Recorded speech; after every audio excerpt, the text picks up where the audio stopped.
নমস্কাৰ। কবিতাৰ শিৰোনাম ইয়াতো কেতিয়াবা ভাল পোৱা আছিল। কবি আৰু আবৃত্তিকাৰ প্ৰাঞ্জল প্ৰতিম হাজৰিকা।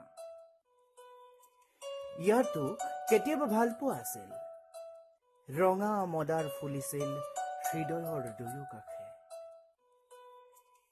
মই একেথৰে চাই আছিলো তোমাৰ ফালে, লাজুকী মিচিক মিচিক হাঁহিৰে লাহে লাহে তুমি এজাৰ জোপাৰ কাষত হেৰাই গৈছিলা। বুকুত ফুলি উঠিছিল অযুত কৃষ্ণচূড়া। অনুভৱৰ কলিটো পৰিৱৰ্তনৰ নিয়ম সানি ফলে ফুলে সুশোভিত হৈ পৰিছিল। সপোনৰ নাওখনত প্ৰেমৰ বঠা বাই বাই উটি ভাঁহি পৰিছিল মৰমৰ বিশাল সাগৰৰ ঢৌৰ সতে।